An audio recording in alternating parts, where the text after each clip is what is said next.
Hi mga mama! Welcome back to my channel! So for today's video is very special kasi tayo ay bibili ng gold. Kung napwede sa ating last vlog is nagtanong ako kung ano maganda gold yung bilihin.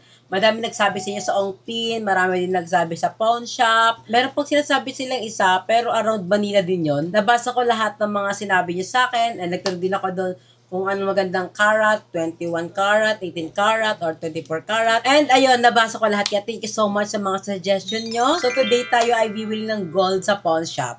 Yes, sa pawn shop po tayo bibili. Hindi po sa Ongpin kasi ako po personally hindi po ako marunong tumingin ng gold. And may mga napanood kasi ako sa TikTok, sa mga vlogs, na meron daw sa mga Ongpin na pag bumili sila ng gold, hindi daw pwede isang la. So, naloka ako doon, lalo na wala akong idea sa gold. Ang alam ko lang sa mga gold is 18, 21, or 24 karat. So, yun lang yung mga alam ko. Kaya napag-isipan ko na sa pawn shop ako bumili. Kasi, pag sa pawn shop ka bumili, legit na gold talaga siya kasi na-testing na yan nila. At the same time, magiging komportable yung utak ko na hindi na ako mag-worry na, hala, baka pag binili ko to, baka peke to, baka pag pinatingin ko to sa pawn shop, baka hindi tanggapin. So, dun ako nag-worry, kaya hindi ako bumili sa Ongpin. Nag-research din kasi ako na maganda rin bumili sa pawn shop kasi sure ka talaga na gold siya. At the same time, alam mo na pwede mo siyang isang la soon kapag nangailangan ng pera. Pero ako sa utak ko talaga, ayaw kong iset sa mind ko na pag kailangan ko ng pera, doon ko siya isasangla. Hindi. Gagawin ko siyang investment. Siguro after 10 years, doon ko siya isasangla or ibebenta na. Hindi after 2 years, doon ko na ibebenta. Hindi. So, good investment din talaga yung gold. And marami rin ako napanood na maganda nilagang mag-invest ka ng gold. Kasi pag yung pera mo kasi sa bangko lang, or nandyan lang, hindi siya lumalaki, walang nangyayari sa kanya. And sa panahon kasi ngayon, napapaisip ako na nanghihinay ako sa savings ko, parang andyan lang siya, walang nangyayari, tapos yung bilihin tumataas. So, kailangan yung pera ko din lumalago. I'm so happy kasi dumating ako sa ganitong mindset na kailangan ko na mag-invest. Before kasi sinasabihan ako ng mga friend ko, even my classmate na, job na mag-invest ka sa gold. Eh ako kasi talaga, wala akong idea na paano ba ako mag-invest sa gold. Gusto ko talaga yan. Alam ko naman kasi before pa lang na pag nag-invest ka sa gold is lalaki siya, di ba? Na oo nga, tama naman talaga. Pero yun nga, wala kasi akong idea sa mga ganyan. And this time nga na gusto ko na mag-invest sa gold, yun na nag-research na ako, marami na rin ako natutunan, pero hindi pa fully full na legit na alam ko na about sa mga gold. May mga nalalaman naman na ako, so I'm so happy kasi andito na ako sa point ng buhay ko na iba naman yung goal ko. Yung mag-invest naman tayo, alam niyo naman si mama na bilang ko siya ng gold before, and ito yung gold na sinasabi ko. Ito yung nabili namin sa mall, sa Ayala Mall. Nabili ko to ng 25,000. Pero ang price talaga nito is 45 ata. Tapos may discount na chururut. So, naging 25. Tapos, yung tinanong ko to before, hindi ko naman nadahil kung anong month yun. Tinanong ko to is 17,000 na daw siya. So, ngayon, napaisip ako na dahil pupunta tayo ng pawn shop, itatanong ko magkano na yung presyo neto. Feel ko naman, mataas na siya. I'm super excited itanong kung magkano na yung appraisal rate neto, appraisal cost, ganon. Narami rin nagsabi sa akin na dapat hindi ka daw bumibili sa mall kasi sa mall, ang bentahan daw dun is per piece, hindi siya per gram. Yun din, nagets ko din yun. Ano ba yung per piece, ano yung per gram? Per gram pala is gram, yung bigat niya. Ang alam ko ngayon, per gram is nasa 5,300 plus, ganon.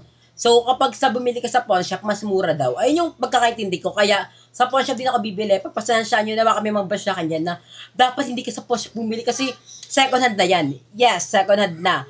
Pero, syempre, titingin naman ako doon ng mga gold na maganda talaga, good as new. Syempre, di naman ako bibili ng gold na hindi ko masusuot, hindi ko mapapakinabangan, yung matatabi ko lang. Ayoko naman ng gano'n. Syempre, pag bumili ako ng gold, gusto ko masusuot ko pa rin siya paminsan-minsan. Parang, pag may malaki lang naman ako, diba? Yun din ang risky sa mga pawn shop. Pag bumibili ka ng gold is, meron doon kapag yung mga hikaw, may sira na, wala ng pakaw, tapos yung iba naman, sa mga kwintas, yung problema niya is yung lock, hindi na maganda, hindi na maayos, sira na.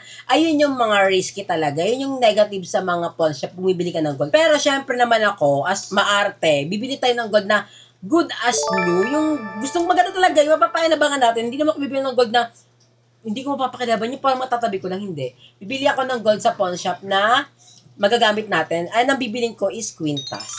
So, I'm so happy. Kasi gusto ko rin magkwintas-kwintas. Ayoko ng relo. Kasi, relo na lang. Ng sing-sing. Kasi, etong sing-sing na talaga, mabilis lang tumawala. Ganyan. So, mabilis na siya mawala. Burara kasi talaga ako pagdating sa mga accessories, ha. Pero, sa mga gamit na, hindi. Pero, sa mga ganitong bagay, maliliit.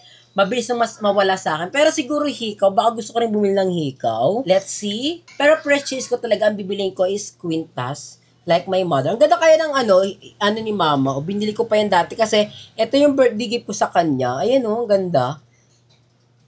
Pero magkaiba to. Ito is 18 karat ata. Ito is 24 karat. Mag-iba siya ng presyo. By the way, pagpasensyahan nyo na kung sa pawn shop ako bibili kasi wala talaga akong idea sa pagbili ng gold. Siguro pag meron akong friend na merong maalam sa gold, siguro bibili tayo sa Ongpin. Sa Ongpin kasi brand new talaga siya. Wala pang nakagamit. Sa pawn shop is second hand na siya. Pagpasensyahan nyo na kung ang first purchase ko ng gold is sa pawn shop. Kasi wala talaga akong idea. Hindi ako sobrang maalam talaga sa mga gold. So, pagpasensya nyo na ako. Natatakot lang kasi akong pumunta ng Ongpin. Tapos, pag bumili ako ng gold doon, baka ma-scam ako or mabudol ako. Baka presyohan ako ng mahal. Ayoko naman sa first purchase ko ng gold is na-scam ako, diba? So, parang feel ko magiging trauma sa akin yun. Ang gagawin ko is sa pawn shop muna ako bibili ng gold. Para na magkipapaan, magkaroon ako ng idea about sa kalakaran ng mga gold na yan. And maganda rin kasi investment talaga ang gold. So, first investment natin is, isa lang bibili ko muna, isa lang ha, hindi yung OA. Tapos ang budget ko lang dito is 15,000 pababa. Siguro pag nag-exceed ng 17,000, pwede pa. Pero pag 20, feel ko hindi ko na muna bibilihin. Lalo na pag second hand lang naman talaga siya. 15, parang feel ko malaki pa yung 15,000. Siguro, let's say, 10,000 muna, no? Ayun, subasta pala ang tawag sa alahas na galing sa pawn shop.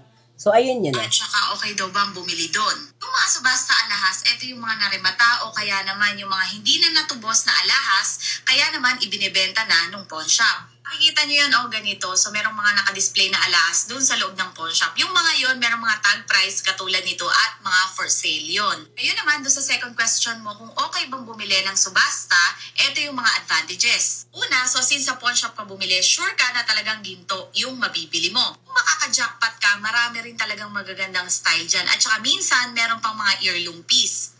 At ang pangatlo naman, mas mura ito kumpara, for example, kung bibili ka sa mall. So, kapag bili ng gold is hindi po natin sure. Baka naman kasi may gold doon na hindi natin magustuhan. Or let's see, sana may gold tayong mabetan doon para pwede natin isuot-suot. And purchase ko talaga is Quintas. Wala naman akong balak as of now na parang pag bumili ako ng gold, isasangla ko siya after 2 years or 3 years. Let's say 10 years kung buhay pa tayo. Pero buhay pa tayo nun, siguro papatasin ko yung presyo niya kasi ito talaga, nakikita ko talagang itong gold ni mama. Feel ko mataas na to. 17,000 to before nung tinanong ko, last tanong ko. So, let's see kung magkano to ngayon. So, tara na. Pinagpapawisan na ako.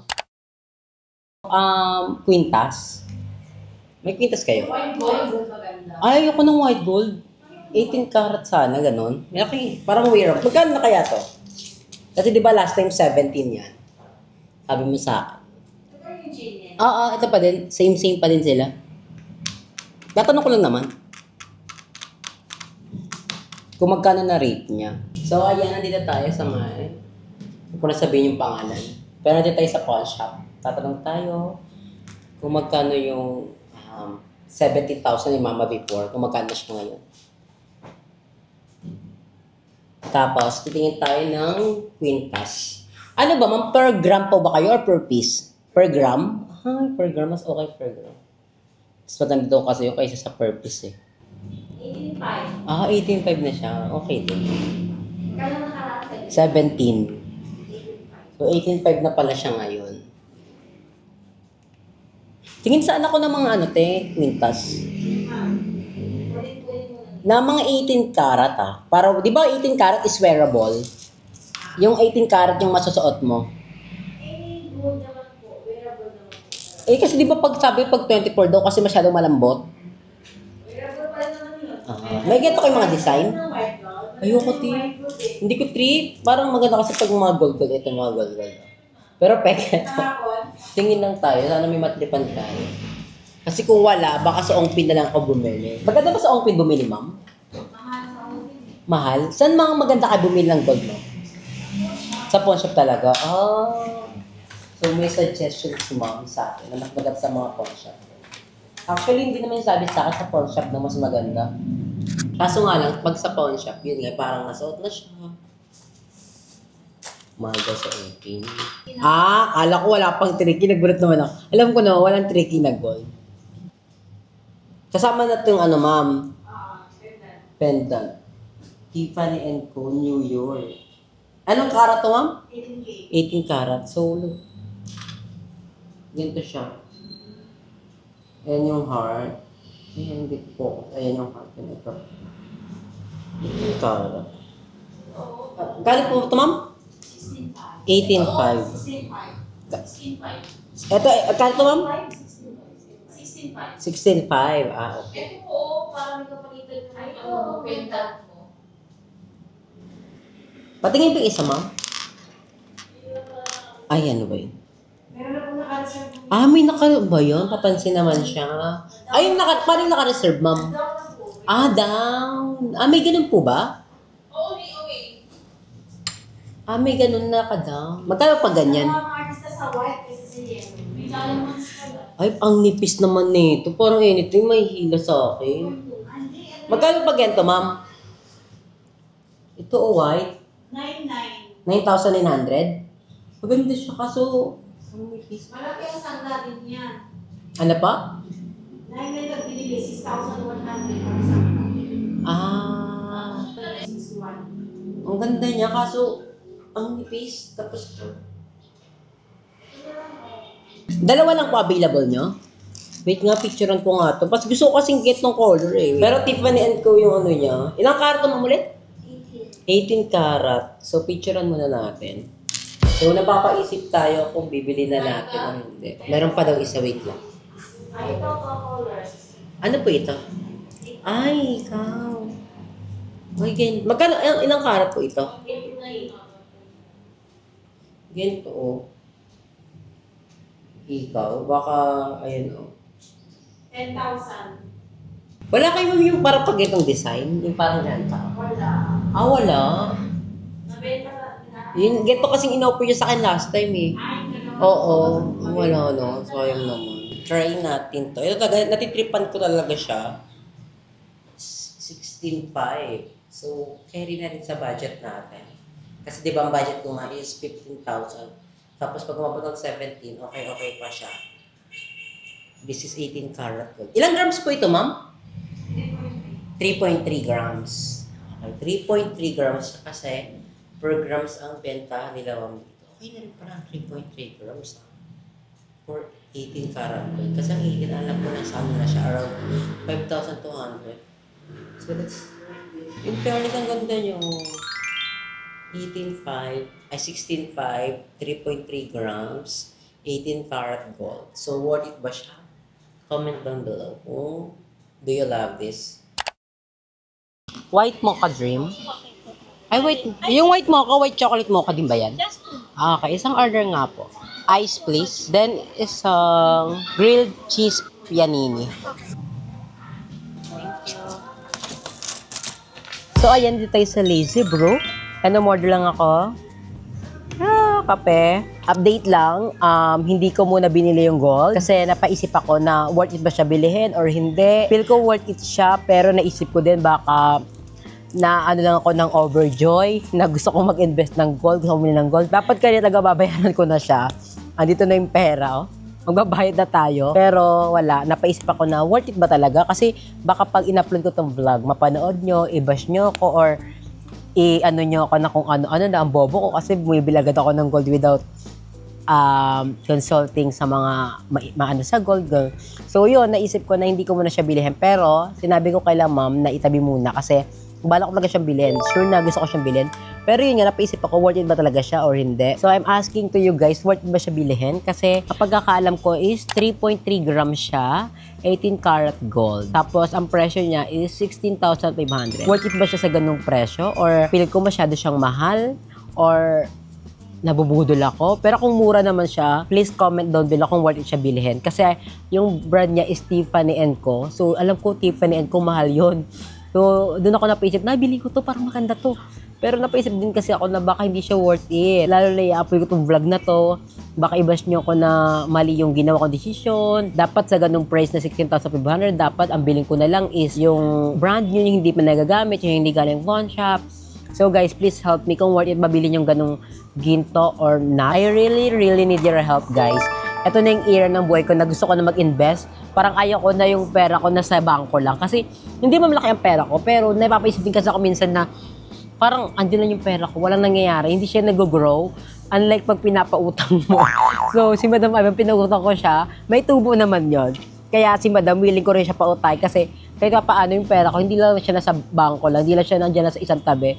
Kahit paano tumutubo. Like kay Madam, pinautang ko siya ng 10K ang tubo, 1K. Okay ba yung 1K yung tubo kay Madam Ivan? Nakakaloka. Pero alam naman ni Madam yun. So please comment down below kasi sabi ko kasi kay Ma'am, baka bilhin ko siya bukas or this week. Sana itabi muna nila. Baka pabay ng gold, wag muna nilang i-offer yun kasi bala ko siya bilhin. Masarap ng kape dito, in all fairness guys. Dito sa Lazy Brew. Ayan na. Ito talaga yung go-to coffee shop namin ng mga bakla. Nung dito pa kami nakatira sa Santo Niño, as in walking distance lang, naalala ko before na naumay na ako sa kape nila dito kasi almost everyday nagkakape ako dito. Sarap. So yun guys, thank you so much for watching. Wala man tayo shoutout today ulit kasi hindi ako nakapag-screenshot. Pero bawi ako sa next vlog, dadamihan ko yung isa-shoutout natin. Mga 30 na kasi. So yun lang, see you na lang sa ating next vlog. Bye! Look at the grilled cheese. Sarap. May kasama rin silang ano. What is this? Ito matandaan.